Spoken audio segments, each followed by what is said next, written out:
Iran के साथ जौहरी मुआहिदा मेरी पहली तरजीह है। तेहरान को एटमी ताकत बनने से हर हाल में रोकूंगा। अमरीकी सदर डोनाल्ड ट्रंप का दो टोक ऐलान। स्टेट ऑफ द यूनियन खिताब में कहा कि ईरान खुद भी डील करना चाहता है, लेकिन मैंने अभी तक एटमी हथियारों से दस्तबरदारी के अल्फाज उनके मुंह से नहीं सुने। ईरान के पास ऐसे मिसाइल हैं जो हमारे अड्डों और यूरोप तक पहुंच सकते हैं। सदर ट्रंप के मुताबिक हालिया हुकूमत मुखालिफ मुजाहिरों के दौरान 32,000 अफराद मारे गए। We are in negotiations with them. They want to make a deal, but we haven't heard those secret words. We will never have a nuclear weapon. My preference is to solve this problem through diplomacy. But one thing is certain, I will never allow the world's #1 sponsor of terror, which they are by far, to have a nuclear weapon. Can't let that happen. They've already developed missiles that can threaten Europe and our bases overseas, and they're working to build missiles that will soon reach the United States of America. They've killed at least, it looks like, 32,000 protesters, 32,000 protesters in their own country. अमेरिकी सदर ने एक बार फिर पाकिस्तान और भारत के दरमियान जंग रोकने का जिक्र छेड़ दिया। खिताब के दौरान वज़ीर आज़म शहबाज शरीफ के बयान का भी हवाला दिया। कहा, पाकिस्तानी वज़ीर आज़म ने कहा, मैंने जंग रुकवाकर 3.5 करोड़ लोगों की जानें बचाई हैं।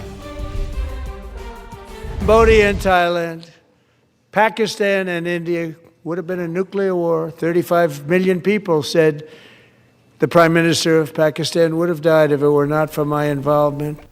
स्टेट ऑफ द यूनियन खिताब में अमरीकी सदर डोनाल्ड ट्रंप ने अपनी कामयाबियां गिनवाई। कहा, अमरीका में एक साल में $18 ट्रिलियन की सरमायाकारी हुई। अमरीकी सरहदें महफूज तरीन हैं। महंगाई की सतह रिकॉर्ड सतह पर नीचे आई है।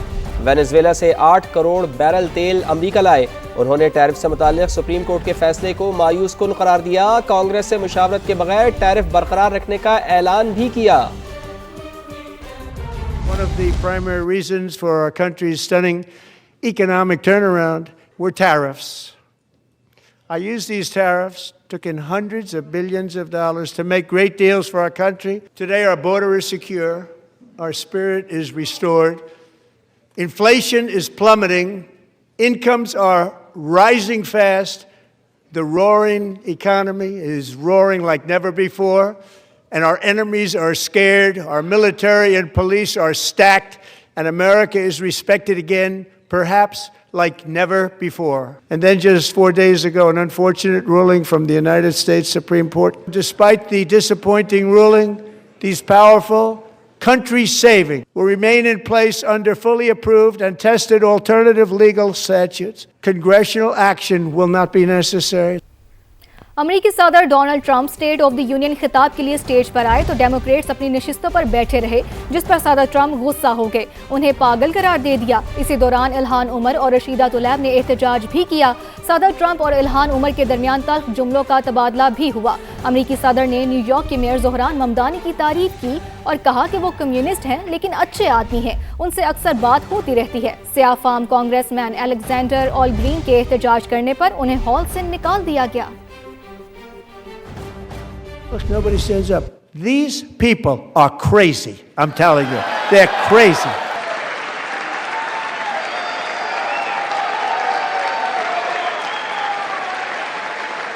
That protect the criminals and enact serious penalties for public officials who block the removal of criminal aliens. In many cases, drug lords, murderers all over our country. They're blocking the removal of these people out of our country, and you should be ashamed of yourself. And even the new communist mayor of New York City, I think he's a nice guy, actually. Speak to him a lot.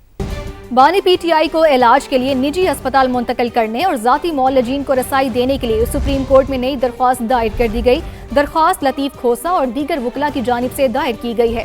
मजीद जानते हैं इस्लामाबाद से समा के नुमाइंदे सुहेल रशीद से। जी सुहेल, आगाह कीजिएगा कि दरख्वास्त में क्या मौक़िफ़ इख्तियार किया गया है? देखिए, पहली बाज़ाब्ता अस्पताल मुंतकिली की दरख्वास्त है जो दायर की गई है सरदार लतीफ खोसा की जानिब से, और सुप्रीम कोर्ट में दायर इस दरख्वास्त में मौक़िफ़ इख्तियार किया गया है कि बानी पीटीआई का हक है कि उन्हें अपनी मर्जी का इलाज फराहम किया जाए, लिहाजा उनको अदालत ये अहकाम जारी करे कि इस्लामाबाद में एक निजी अस्पताल में मुंतकिल किया जाए और वहाँ पर जाती मुआलजीन और फैमिली की मौजूदगी में उनका इलाज यकीनी बनाया जाए। इसके अलावा ये भी कहा गया है कि बानी पीटीआई की अब तक की जो मेडिकल रिपोर्ट्स हैं वो भी फैमिली को फराहम की जाए और वकला को बानी पीटीआई तक रसाई भी दी जाए ताकि तमाम मुकदमात पर उनसे ताज़ा तरह हिदायत भी दी जा सके। अपडेट्स के लिए बहुत शुक्रिया।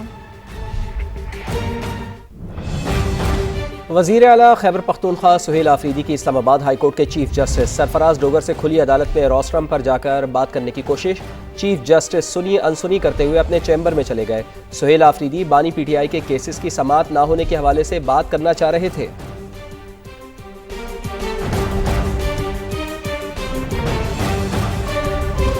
किसी से कोई सिक्योरिटी वापस नहीं ली गई। मैं इतना फारग नहीं कि सिक्योरिटी वापस लेता रहूं। हमारी सारी तवज्जो बानी की रिहाई पर है। वज़ीर आला सुहेल आफरीदी की इस्लामाबाद में मीडिया से गुफ्तगू। कहा, कोई नॉन इशू को इशू बनाकर खबरों में रहना चाहता है तो इस पर कुछ नहीं कह सकता। ये झूठ है, मैंने कोई सिक्योरिटी वापस नहीं ली और ना ही जो है मैं इस चीज़ के लिए फारिग हूँ। हमारे लिए सबसे पहले इमरान खान साहब है, उनकी सेहत है और हकीकी आज़ादी की ये तहरीक है। बाकी चीज़ें जो हैं वो बाद में आती हैं और अगर कोई ख्वामखा इस चीज़ को इशू बनाकर जो है न्यूज़ में आना चाह रहे तो इसके ज़िम्मेदार हम नहीं हैं। बहरहाल जो है किसी से कोई सिक्योरिटी नहीं ली गई और मेरे ख्याल में इस वक्त जो है हमारा सारा फोकस इमरान खान साहब की सेहत और उनकी रिहाई पर होना चाहिए और बाकी किसी चीज़ पर नहीं। साबिक़ वज़ीर आला KP अली अमीन गंडापुर से सिक्योरिटी वापस लेने का मामला। DI खान पुलिस ने अली अमीन गंडापुर की सिक्योरिटी पर मामूर अहलकारों की फहरिस्त जारी कर दी है। मज़ीद तफसीलात जान लेते हैं। समग्र नुमाइंदे शहाब रहमान हमारे साथ मौजूद हैं। जी शहाब, बताइए क्या तफसीलात जारी की गई हैं?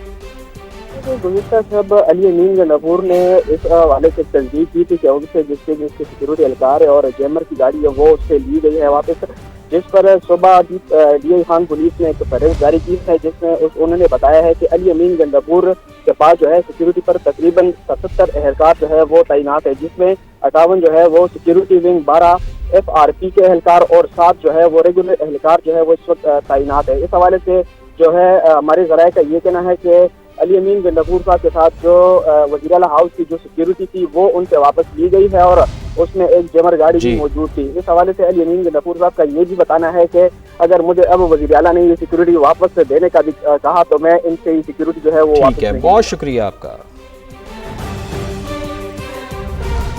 तुर्बत के इलाके बुलेदा मिनाज में नामालूम अफराद का घर पर हमला। फायरिंग के नतीजे में खवातीन और बच्चों समेत 6 अफराद जाँ बहक हो गए हैं। पुलिस की भारी नफरीन मौका पर पहुंच गई है। तुर्बत के इलाके बुलेदा मिनाज में नामालूम अफराद का घर पर हमला।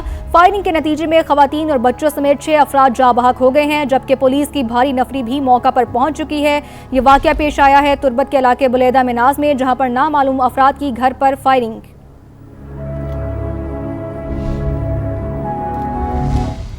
पाकिस्तान और IMF के दरमियान कराची में तीसरे इक़्तिसादी जायज़ा मुज़ाकरात जारी हैं। स्टेट बैंक हुकाम ने IMF के साथ तकनीकी डाटा शेयर कर दिया है। वफ्द को एक्सचेंज रेट से मुताल्लिक़ लचकदार पॉलिसी पर ब्रीफिंग।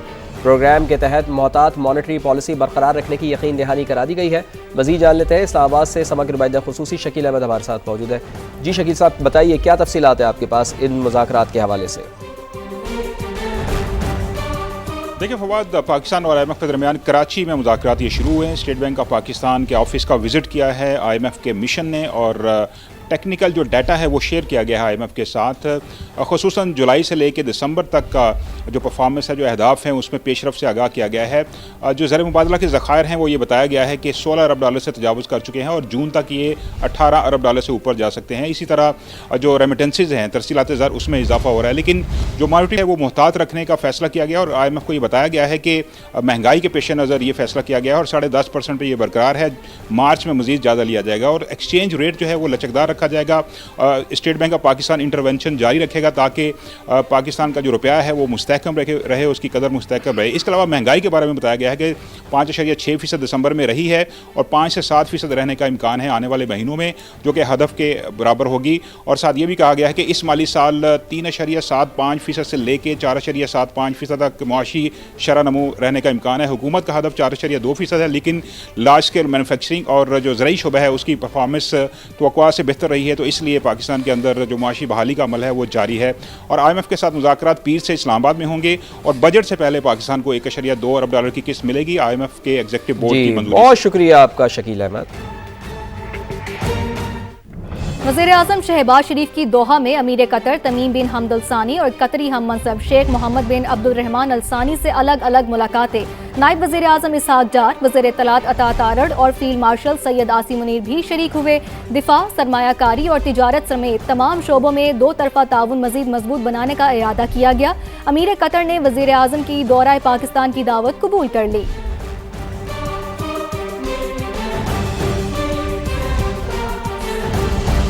उधर Bhakkar Dajal police check post पर खुदकुश हमले में शहीद पुलिस एहलकारों की नमाज जनाजा अदा कर दी गई है। IG Punjab, additional IG CTD, RPO Sargodha ने शिरकत की है। दाजल चेक पोस्ट पर खुदकुश हमले में 2 पुलिस एहलकार शहीद और 1 जख्मी हो गए थे। तफसील जान लेते हैं नुमाइंदा सभा यूनुस ओलक से। जी यूनुस, बताइए कौन कौन शरीक हुआ नमाज जनाजा में? नमाज जनाजा पुलिस लाइन बखर में अदा की गई। IG Punjab Abdul Karim, additional IG CTD Waseem Ahmed Sial, RPO Sargodha doctor Shahzad Afzal Asif, station commander brigadier Rashid Sadiq Khokhar, deputy commissioner Bhakkar Ehsan Ali Jamali, deputy DPO बखर शहजाद रफीक अमान और समेत पुलिस कानून नाफिज करने वाले इदारों, जिले व पुलिस के आला अफसरान, पुलिस के एहलकारान की बड़ी तादाद ने शिरकत की। ठीक, बहुत शुक्रिया आपका। अब बात करते हैं मुस्तकबिल में दरियाए चिनाब से सैलाब की तबाहकारियां बचाने का मिशन। वापडा ने चिनाब पर 4 डैम बनाने का फैसला कर लिया है। तकरीबन 300 अरब रुपए मालियत का मंसूबा 4 साल में मुकम्मल किया जाएगा। मजीद जानते हैं जहीर अली से। जी जहीर, आगाह कीजिएगा। देखें, जो दस्तावेज़ हमें मिली है वापडा की, उसके मुताबिक भारत की जानिब से जो अचानक पानी छोड़ दिया जाता था दरिया चिनाब में, उससे सैलाबी सूरत हाल पैदा होती थी जिससे नुकसान होता था। और जब खुश्क साली होती थी तो उस वक्त पानी को रोक के जो है फसलों को नुकसान पहुंचाया जाता था। तो अब ये फैसला किया गया है कि दरिया चिनाब का जो एंट्री पॉइंट है वहाँ से लेके आखिर तक 4 डैम बनाए जाएंगे और उन डैम से मजमूई तौर पर 330 मेगावाट बिजली पाकिस्तान को हासिल होगी और 45 लाख एकड़ जो पानी है उसमें ज़ख़ीरा करने की गुंजाइश होगी, जिसका फ़ायदा ये होगा कि जो ज़ख़ीरा किया हुआ पानी होगा फसलों के इस्तेमाल में आएगा, इंफ्रास्ट्रक्चर बचेगा और मजमूई तौर पर जो इसकी लागत है वो 298 बिलियन है। और इब्तदाई तौर पर ये जो तखमीना लगाया गया, इसको 4 साल में इस जो चिनाब रिवर का जो प्रोजेक्ट्स है इनको मुकम्मल किया जाएगा। और ये फ़ैसला ये किया गया है कि ये जो 4 डैम बनाए जाएंगे इनमें से 80 मेगावाट मजमूई तौर पर जो डैम्स हैं उनसे बिजली पैदा की जाएगी और जो ज़रई अराज़ी है उसको सैराब करने में काम आएगी और पाकिस्तान की नेशनल सिक्योरिटी के लिए बहुत अहम है। चूँकि जब मानसून का सीज़न आता है उस वक्त अचानक पानी रोक के छोड़ा जाता है और जिससे खड़ी फसलें तबाह होती हैं, इंफ्रास्ट्रक्चर तबाह होता है, सैलाबी सूरत हाल पैदा होती है। तो ये तखमीना जो वापडा ने लगाया उनके मुताबिक कि जो सैलाबी सूरत हाल से नुकसान होता है उसको अगर सामने रखा जाए तो ये तखमीना कम है और 4 साल में पाकिस्तान। अपडेट्स के लिए बहुत शुक्रिया।